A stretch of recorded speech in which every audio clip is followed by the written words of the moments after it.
Hello दोस्तों, स्वागत है आप सभी का एक और नए वीडियो में।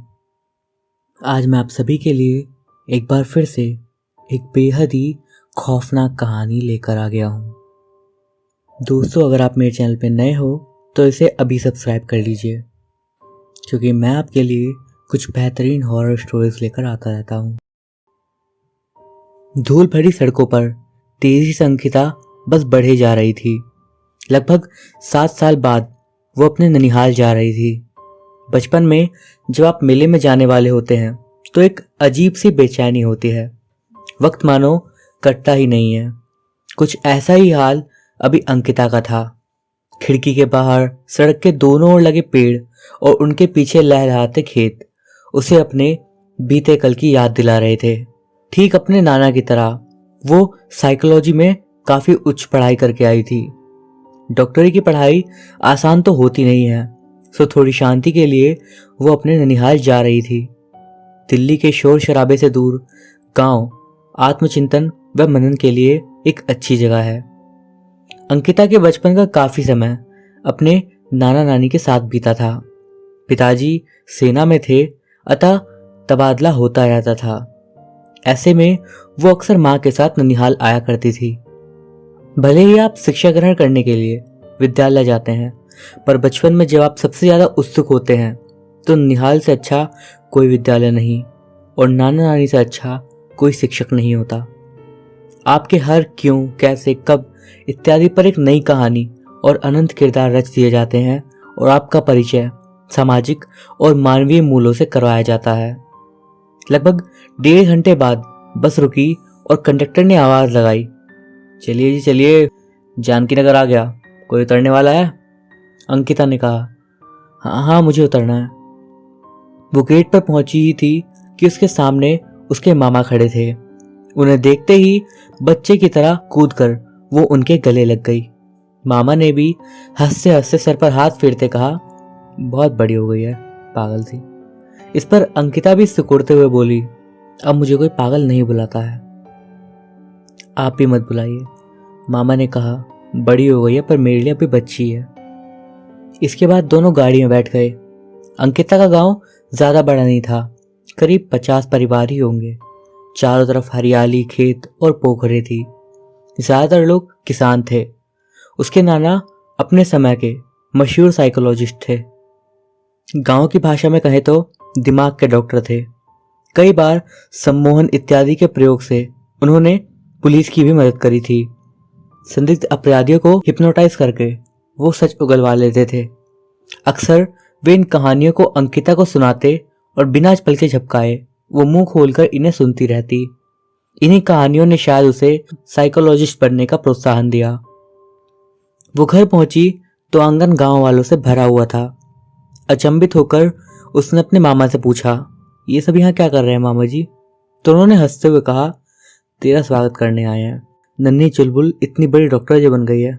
इन सब से वो थोड़ा अनकंफर्टेबल हो गई तो मामा ने कहा, अरे डर मत, तुझे खाएंगे नहीं। अंकिता भी उन सबसे मिली और सभी ने उसे आशीर्वाद दिया और उसकी सफलता की सराहना करी। घर के भीतर जाकर नाना नानी से वो लिपट गई और बच्चों की तरह खिलखिलाते हुए बोली, अब वापस नहीं जाऊंगी, यहीं रहूंगी। नाना ने कहा, मत जा, तुझे भगा कौन रहा है? मामा भगाना चाहते हैं, बस स्टॉप पर उन्होंने भगा दिया था। इस पर नानी ने सर पर हाथ फेरते हुए कहा, उसकी चिंता मत कर, जा, मम्मी छत पर कपड़े सुखा रही हैं, बोल दे उन्हें। मामा हैरानी से बोले, अरे ये झूठ बोल रही है, मैंने तो कुछ करा ही नहीं। रात के खाने के बाद अंकिता सभी के साथ आंगन में अलाव के पास बैठी थी। दोस्तों, स्टोरी में आगे बढ़ने से पहले मैं बात करना चाहूंगा हमारे आज के स्पॉन्सर के बारे में। हे गाइस, आज मैं आप सभी के लिए एक बहुत ही मस्त ऐप लेकर आ गया हूँ जिसका नाम है रमी सर्कल। ये एक सेफ़ और सिक्योर्ड ऐप है जहाँ पर 1 करोड़ से भी ज़्यादा लोग गेम्स खेलते हैं और पैसे जीत सकते हो। तो अगर आपको रमी खेलना आता है तो खेलकर पैसे जीतिए, और अगर आपको रमी खेलना नहीं आता है तो उसमें प्रैक्टिस गेम्स खेल के आसानी से आप इसे सीख सकते हो और फिर कैश गेम्स खेल के पैसे जीत सकते हो। इसमें आप डिपॉजिट आराम से कर सकते हो फ़ोन पे, पेटीएम या फिर अपने क्रेडिट या डेबिट कार्ड के द्वारा। अपने पहले डिपॉजिट पर आपको मिलेगा 2000 तक का वेलकम बोनस। रमी सर्कल पे रमी खेलना काफ़ी आसान है। और ये फ़ोन में काफ़ी ज़्यादा स्मूथली भी चलता है। आप खुद इसे स्क्रीन पर देख सकते हो। तो गाइस, आप वेट क्या कर रहे हो? अभी डिस्क्रिप्शन में दिए हुए लिंक से इसे डाउनलोड करो और रजिस्टर करते ही 2000 तक का वेलकम बोनस पाओ। आप भी रमी खेलो और कैश जीतो।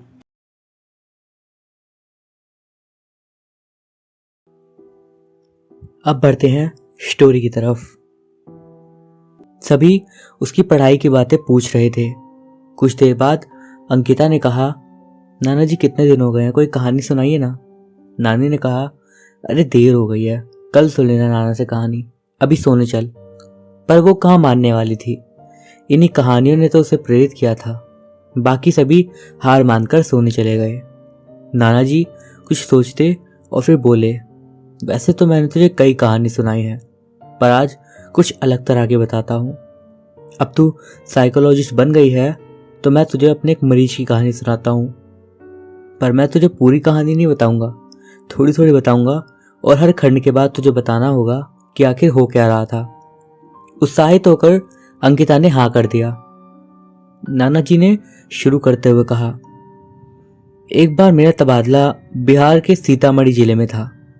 तू बहुत छोटी थी, सुंदर जगह थी, लोग काफी भोले और मिलनसार थे। उस समय लोग अंधविश्वास में यकीन करते थे। जादू टोना, भूत प्रेत की चर्चाएं आम बात थी। उसी समय मेरे पास एक केस आया। मरीज गांव की एक लड़की थी। जब मैं वार्ड में पहुंचा तो देखा लोग उसे रस्सी से बांध कर लाए थे। वो काफी ज्यादा उग्र थी। डरावनी आवाज में रमन नाम के व्यक्ति से प्रतिशोध लेने की बात कर रही थी। देखते ही मुझे मल्टीपल पर्सनैलिटी डिसऑर्डर का शक हुआ, क्योंकि उस समय महिलाएं आज की तरह इतनी स्वतंत्र नहीं थी।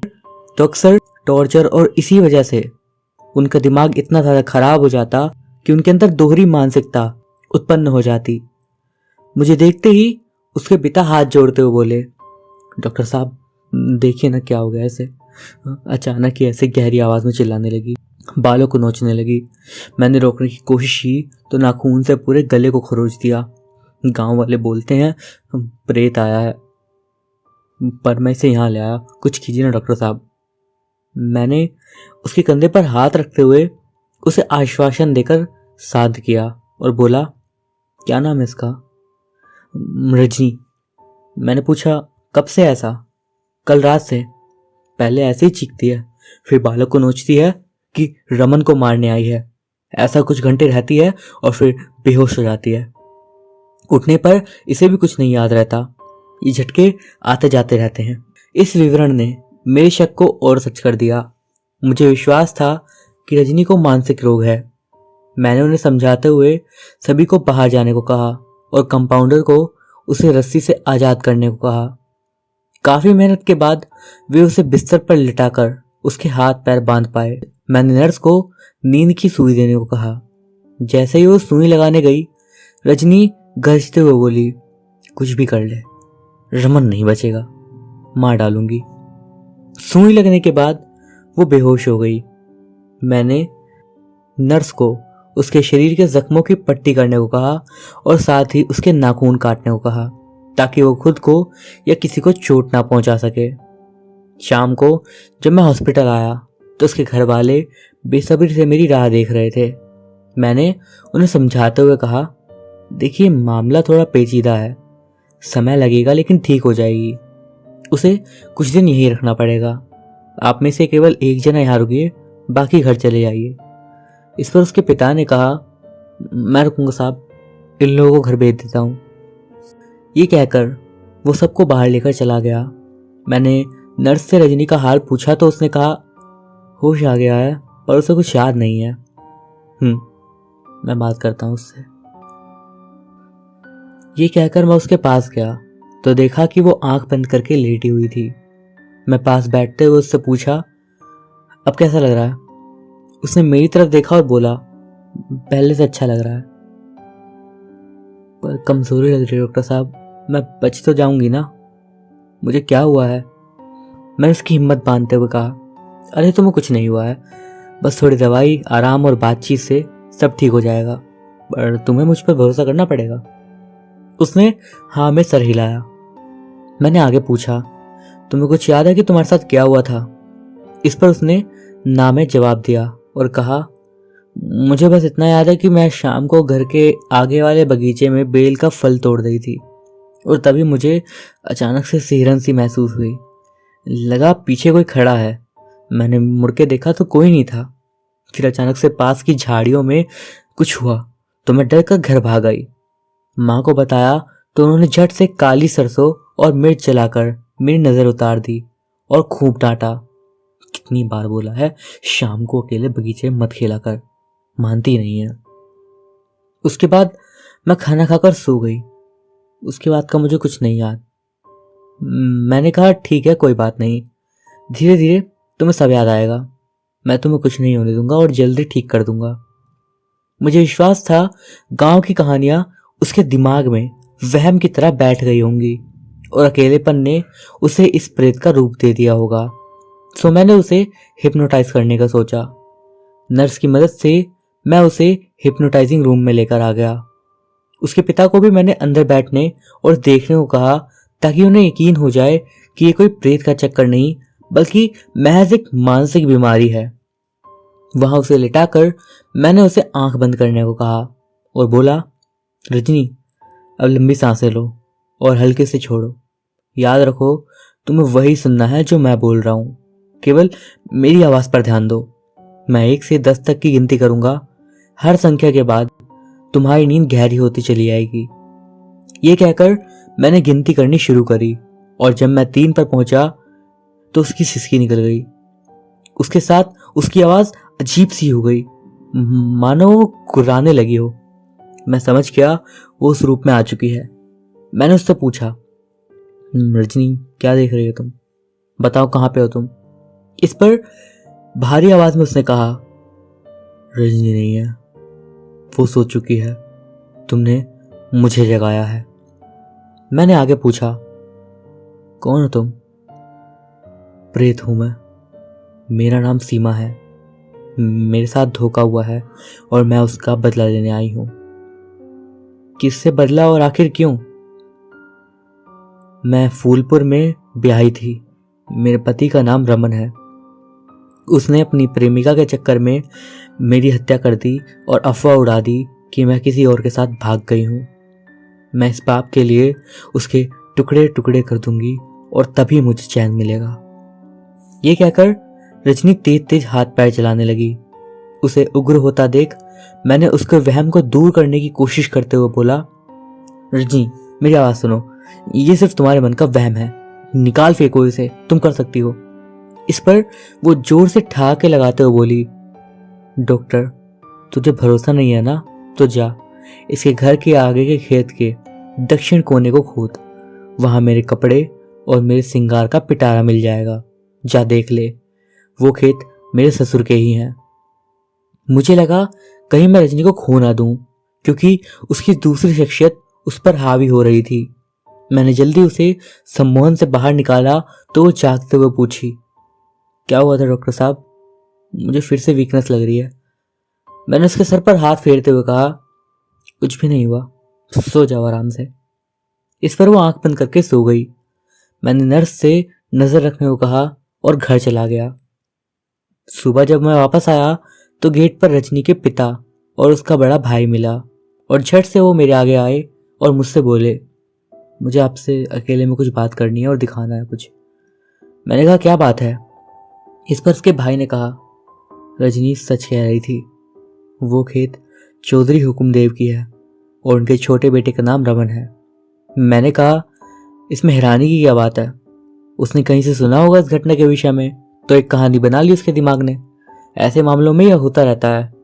इस पर उसने कहा, डॉक्टर साहब रजनी उस समय छोटी थी, उसे इसकी कोई जानकारी नहीं है। आप मेरे साथ आइए, मुझे कुछ दिखाना है। मैं भी उनके साथ चल पड़ा। करीब आधे घंटे बाद उसके गांव उसी खेत पर पहुंचा। जब रजनी द्वारा बताई गई दिशा में मैं पहुंचा तो कुछ मजदूर वहां खुदाई कर रहे थे। उन्होंने मुझे वहां दफन साड़ियां दिखाई। कुछ देर खोदने पर उन्हें एक संदूक भी मिली। उसे खोलने पर उसमें श्रृंगार का सामान था। मैं चौंक गया। मुझे कुछ समझ में नहीं आ रहा था। इन सभी चीजों पर मुझे बिल्कुल भरोसा नहीं था। मैं विज्ञान से ताल्लुक रखता था। इस घटना को समझने के लिए मेरा दिमाग झट से तर्क ढूंढने लगा। मैंने उन्हें ये सामान ले चलने को कहा।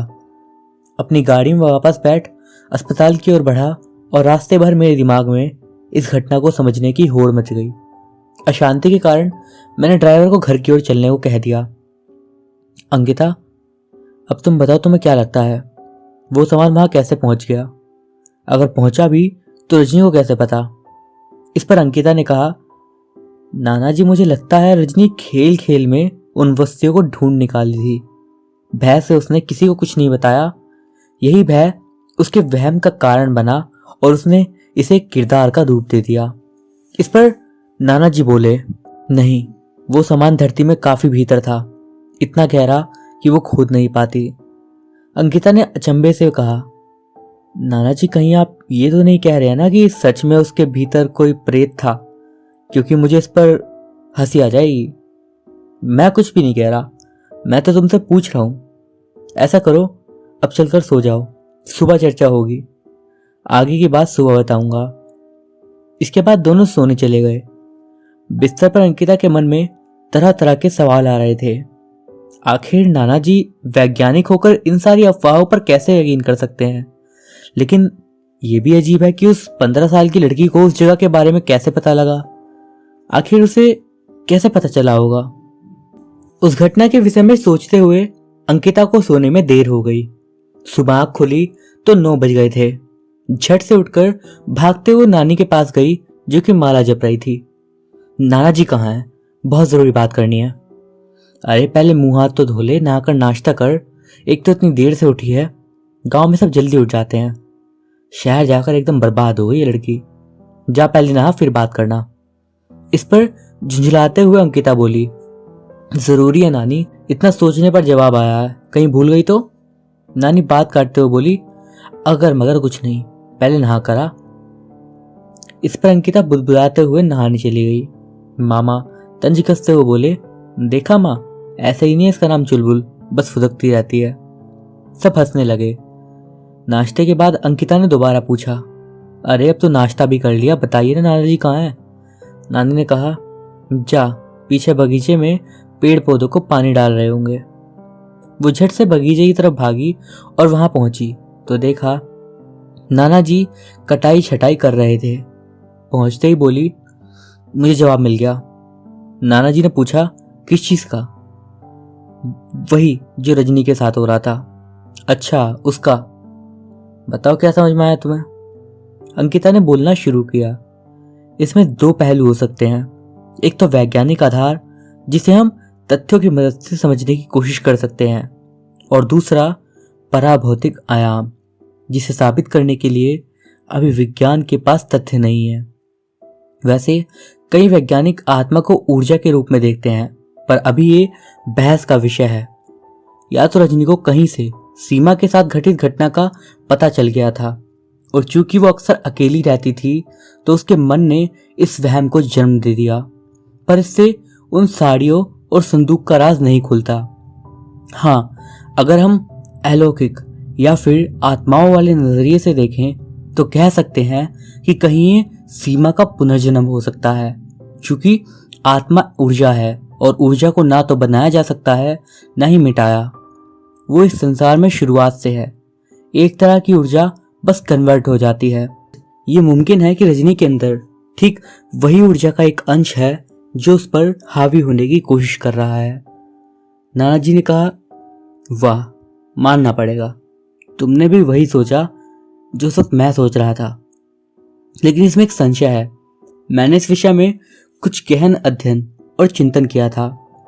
आत्मा को समझने के लिए मैंने न केवल मशहूर वैज्ञानिकों के कामों को पढ़ा, बल्कि धार्मिक ग्रंथ भी पढ़े। देखो, मानव मस्तिष्क के 4 भाग हैं, मनस, बुद्धि, चित्त और अहंकार। चित्त हमारे मन का सबसे अंदरूनी हिस्सा है। धार्मिक ग्रंथों की माने तो ये विशुद्ध है। इसमें ना तो कोई याद है और ना ही कोई सोच। यह हमारी इंद्रियों से मिली जानकारी का आकलन कर हमारी चेतना को पूरा करता है। मान लो रजनी ने यह सब सुना किसी के मुंह से, और उसके चित्त ने उसे एक ऐसी चेतना को जन्म दिया जो सीमा का जीवन था। रजनी ने ठीक ऐसी ही घटना पर गहन चिंतन किया जैसे एक योगी इस ब्रह्मांड का सच जानने के लिए करता है। उसके मन में बार बार यही सवाल उठ रहे होंगे कि आखिर सीमा गई कहाँ। उसका ब्याह अमीर घराने में हुआ था जहां सारी सुख सुविधा थी, फिर वो भागी क्यों? इसी कारण उसके मस्तिष्क ने उन आयामों को छू लिया जो भौतिक नहीं थे बल्कि अलौकिक थे। यही सोचकर मैंने अगले दिन उसे दोबारा हिप्नोटाइज किया। जब वो अच्छे से हिप्नोटाइज हो गई तो मैंने उससे इस बारे में पूछा क्या उसने इस विषय पर सोचा या सीमा के बारे में कहीं किसी से कुछ सुना था। इस पर उसने कोई जवाब नहीं दिया। एक अजीब सी शांति फैली हुई थी उस रूम में। मैंने दूसरा सवाल किया तो वो बोली, डॉक्टर तुम चाहो जो समझो, पर यह जरूरी नहीं है कि मैं कैसे आई, जरूरी ये है कि मैं क्यों आई हूं। सालों के अनुभव से मैं इतना जान गया था कि इन मरीजों से अगर ऐसी अवस्था में आप उनकी बातों को इनकार करते हो तो वो एग्रेसिव हो जाएंगे। वो शख्सियत हार मान जाएगी जो कि उससे कमजोर है। इसीलिए मैंने अपने सवालों से रजनी को कुरेदना शुरू कर दिया। मैंने कहा यह महज उसका वहम है और वो डरी हुई है, उसे खुद पर काबू पाना होगा। इतना ही तो कहा था मैंने कि अचानक से वो तेज आवाज में चीखने लगी। उसकी आवाज मर्दाना हो चुकी थी। जानवरों की तरह गुर्राते हुए वो तेजी से हाथ पैर चलाने लगी। खतरे का आभास होते ही मैंने कंपाउंडर और नर्सों से उसके हाथ पैर को बिस्तर से बांधने का इशारा किया, पर वो तेज निकली। उसने लात मारकर मुझे जमीन पर गिरा दिया और मेरी छाती पर बैठकर मेरे सर के बालों को पकड़कर मुझे खुद की तरफ उठाया और मेरे कानों में कहा, तुझे मेरी बातों पर यकीन नहीं है ना? तो ये जान ले, आज रात से हर चीज पर तुझे यकीन हो जाएगा। मैं तुझसे तेरे घर में मिलूंगी। जब वो ये कह रही थी तो मेरी नजर उसकी आंखों पर पड़ी। बिल्कुल लाल आंखें, पुतलियां फैली हुई, लगा मानो गहरे अंधेरे कुएं जैसी हूं। मुझे लगा मैं खुद हिप्नोटाइज हो गया था। वो तो समय रहते उन लोगों ने मेरा गला छुड़वा लिया, वरना कुछ देर में मेरी ही मौत हो जाती। जैसे तैसे करके उसे बिस्तर से बांधा गया, लेकिन मेरा हौसला जवाब दे चुका था। मैंने नर्स से उसे बेहोशी की सुई देने को कहा और घर को निकल गया। पूरे रास्ते में मेरे दिमाग में एक आवाज गूंजती रही, मैं तुझसे तेरे ही घर में मिलूंगी आज रात में और तुझे यकीन होगा। मेरी समझ में कुछ नहीं आ रहा था और दर्द से मेरा सिर फटा जा रहा था, क्योंकि तेरी नानी तेरे साथ गांव आ गई थी तो मैं वहां अकेला था और पता नहीं क्यों मुझे डर लगने लगा था। उस रात खाने के बाद जब मैं सोने को आया तो मुझे लगा जैसे मुझ पर कोई भार है। मैं कुछ समझ नहीं पा रहा था। खुद को शांत करने के लिए मैंने दर्द की गोली ली और सोने चला गया। देर रात अचानक मेरे सीने में दर्द शुरू हुआ। दर्द इतना तेज था कि मेरी नींद खुल गई। उठने की कोशिश की मैंने, लेकिन उठ नहीं सका। खिड़की से आ रही चंद्रमा की मध्यम रोशनी के अलावा पूरे कमरे में बिल्कुल अंधेरा था। अचानक कमरे के कोने पर मेरी नजर गई। एक स्याह आकृति वहां पर थी। डर से मैं चीखना चाहता था, लेकिन हल्की सी सिसकी के अलावा मैं कुछ भी नहीं कर सका। लगा मानो मेरे पूरे शरीर में लकवा मार गया हो। वो साया मेरी ओर बढ़ने लगा।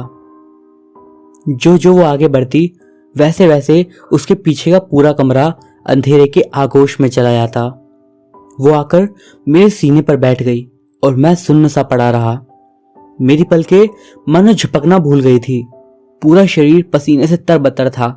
तभी एक आवाज मेरे कानों में गूंजी, मेरी आंखों में देख।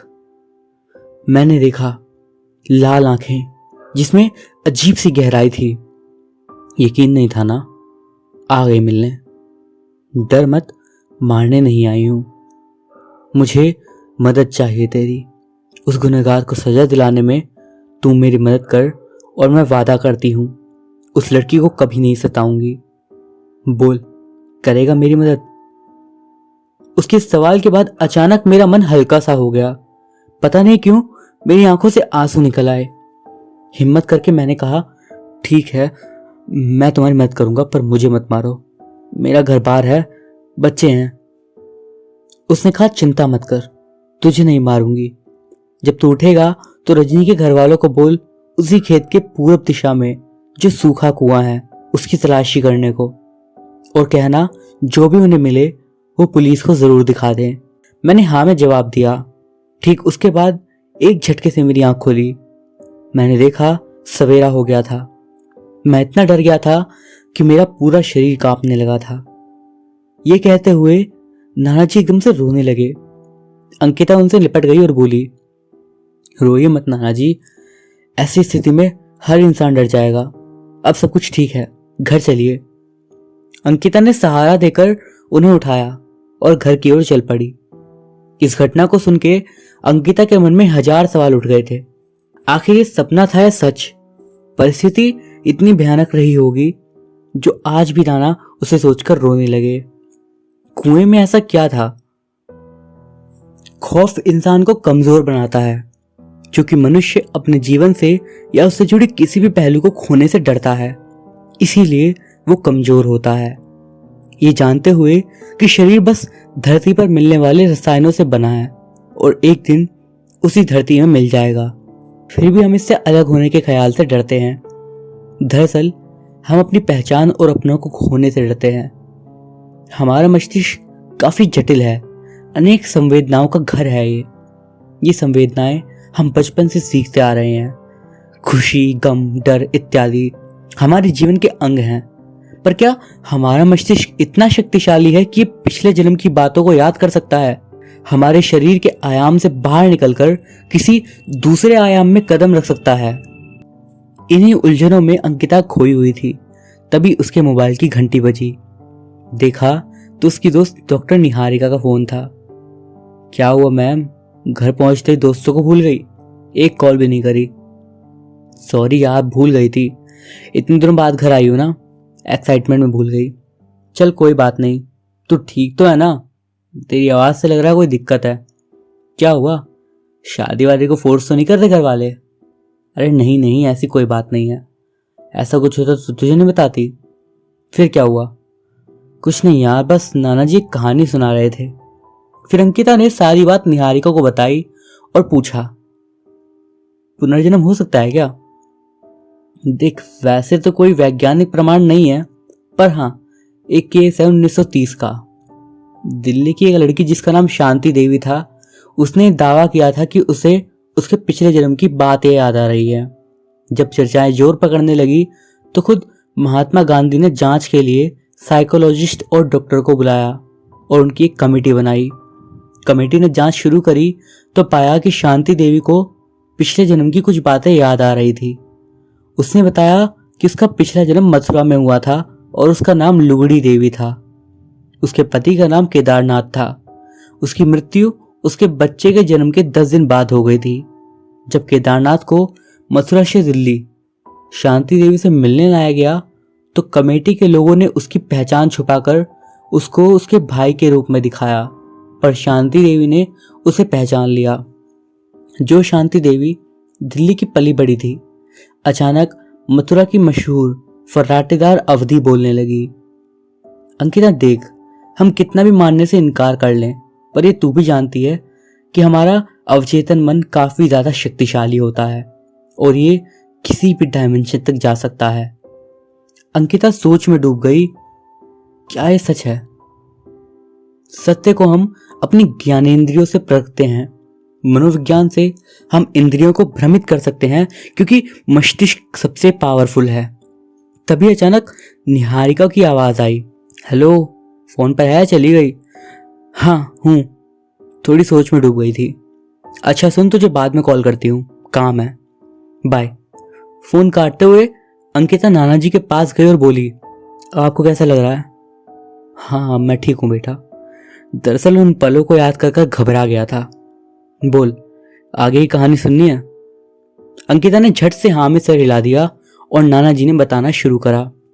उस दिन मेरी आंख खुली तो बड़ा आराम सा महसूस हो रहा था। लग रहा था मानो मेरे शरीर में ऊर्जा का प्रवाह हो रहा है। मैं झट से उठा और हॉस्पिटल चला गया। रास्ते में मेरा मन मुझसे कह रहा था कि आखिरकार इस पहेली का अंत आज हो ही जाएगा। वहां पहुंचकर मैंने रजनी के पिता और भाई को अपने कमरे में बुलाया और अकेले में उनको सारी बात बता दी। एक पल को वो खामोश होकर मुझे देखते रहे।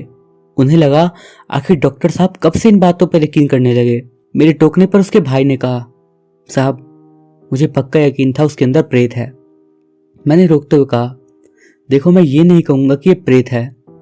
मेरे हिसाब से रजनी को उसके पूर्व जन्म की बातें याद आ रही हैं। वैसे तो मैं तुम्हें पूरा वाकया समझाना चाहता हूँ, पर उसमें काफी समय लग जाएगा। मेरे पास एक तरकीब है जिससे तुम्हारी रजनी भी ठीक हो जाएगी और शायद एक कातिल को उसकी सजा मिल जाएगी, पर इसमें तुम लोगों की मदद चाहिए मुझे। ये सुनकर कि रजनी ठीक हो जाएगी, उसके पिता ने कहा, हमसे जो होगा हम करेंगे, आप बस बता दो। मैंने कहा, देखो तुम में से एक गांव जाओ और जितने लोगों को इकट्ठा कर सको कर लो। दोपहर को उसी खेत के पूरब में जो कुआं है वहां मिलो। रजनी के पिता ने कहा, ठीक है डॉक्टर साहब, ये काम मैं कर सकता हूँ। मैं भी गांव में जाकर लोगों को इकट्ठा कर देता हूँ। मैं रजनी के भाई को लेकर पुलिस थाने को चल दिया। रास्ते में उसने पूछा, हम थाने क्यों जा रहे हैं? देखो रजनी अभी अपनी असली पहचान को भूल चुकी है। ऐसे में अगर उसका कहा सच निकला और अगर हमने उसकी दूसरी पहचान की मदद करी तो उसका दिमाग ये मान लेगा कि उसकी दूसरी पर्सनैलिटी का काम पूरा हो गया है और वो सदा के लिए वो खत्म हो जाएगा। इससे पहले भी उसकी बताई कई बात सच हुई है। हमें वो साड़ियाँ मिली थी, इसीलिए मैं पुलिस को सारी बात बताकर उनकी मदद लेना चाहता हूँ। थाने पहुंचकर मैंने थानेदार को अपना परिचय देते हुए कहा, क्या आपके थाने में किसी चौधरी साहब के बेटे की पत्नी के भागने या गुमशुदगी की रिपोर्ट आई थी? थानेदार ने अपने एक हवलदार को फाइलों में ढूंढने के लिए कहा। कुछ देर बाद वो फाइल लेकर आ गया। थानेदार फाइल को देखने लगा और फिर मुझसे पूछा, भला आपको इस केस से क्या लेना देना है? बहुत पुराना मामला है। काफी खोजबीन के बाद भी जब उसका कुछ पता नहीं चला तो हमने केस बंद कर दिया था। मैंने कहा, थानेदार साहब मेरे पास इस केस से जुड़ी बहुत इंपॉर्टेंट खबर है। इस पर उन्होंने पूछा, आपको कैसे पता?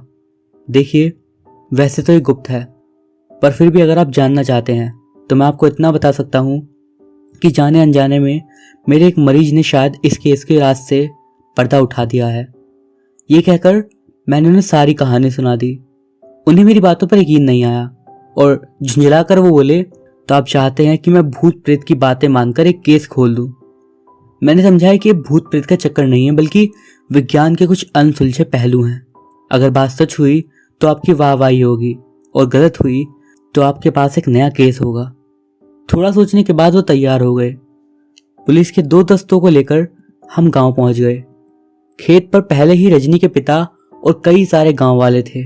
थानेदार के हुक्म पर 5 ग्रामीण और 2 हवलदार उस सूखे कुएं में उतर गए और खुदाई शुरू हो गई।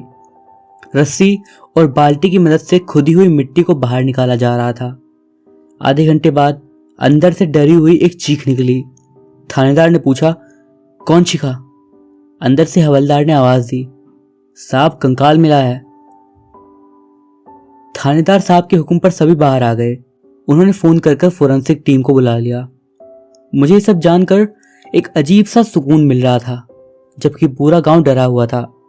मेरी अंतरात्मा कह रही थी, आखिरकार उस बेचारी को उसका न्याय मिलने वाला है। खुदाई में कंकाल के साथ और भी कई सारे सबूत मिले, जिनमें जेवरात भी थे। सारा काम होते होते रात हो गई। मैं अपना बयान देकर घर आ गया और उस रात मुझे सुकून की नींद आई। सुबह खबर मिली कि पुलिस ने सीमा के घर वालों को मिले हुए सामानों की शिनाख्त कर चौधरी के बेटे को हत्या के मामले में गिरफ्तार कर लिया है। मैं हॉस्पिटल पहुंचा तो सीधा रजनी के पास गया। वो सो रही थी। उसके बगल में जैसे ही मैं बैठा तो उसने आंख खोली और मुझे देखकर मुस्कुराने लगी। कैसा लग रहा है अब? ठीक हूं, बस थोड़ी वीकनेस लग रही है। तुम्हारा नाम क्या है और तुम्हारे घर का क्या पता है? उसने धीरे से कहा। रजनी और पूरा एड्रेस बता दिया। उसने पूछा, मुझे क्या हुआ था डॉक्टर साहब? मेरे पास उसके सवाल का कोई सटीक जवाब तो नहीं था, पर मैंने कहा, कुछ भी नहीं, तुम ठीक हो, 2 दिन बाद तुम्हें छुट्टी मिल जाएगी। अंकिता पता है, आज तक मैं उस पूरे केस को समझ नहीं पाया हूं। कभी कभी उस विषय पर काफी सोचता हूं, पर फिर हारकर ये मान लेता हूं कि शायद दुनिया में कुछ चीजें ऐसी हैं जो कि विज्ञान से काफी ज्यादा अलग हैं और दूर हैं। हम माने या ना माने, एक ना एक बार हम सभी के साथ ऐसा कुछ ना कुछ होता है, और अगर नहीं हुआ है तो जरूर होगा, जिसे हमारा दिमाग कभी नहीं समझ पाएगा। हो ना हो, जीवन के बाद भी हम यही रहते हैं, क्योंकि मरता तो केवल शरीर है, आत्मा तो अमर है। तभी नानी की आवाज आई, अरे आकर दोनों चाय पी लो, नौकर की तरह ऊपर लाऊंगी क्या मैं? इस घर में बातों के सिवा किसी को कुछ काम ही नहीं है। नाना जी ने तंज कसते हुए धीरे से कहा, ये देख अंकिता, तेरी नानी भी भटकती हुई आत्मा ही तो है, चैन से बैठने कहाँ देंगी, जल्दी चल वरना चिल्लाएंगी। इस पर दोनों लोग खिलखिलाकर हंसते हुए नीचे की ओर चले गए। तो दोस्तों, ये थी हमारी आज की कहानी। आपको आज की कहानी कैसी लगी कमेंट्स के जरिए मुझे ज़रूर बताइएगा। अच्छी लगी हो तो इस वीडियो को एक लाइक ज़रूर करिएगा। एम करते हैं इस वीडियो पर 400 लाइक्स के लिए। होप इतना तो आप आराम से पूरा कर दोगे। मैं अभिषेक मिलता हूँ आपसे अगली वीडियो में एक और रहस्यमयी और डरावनी कहानी के साथ। तब तक के लिए बाय।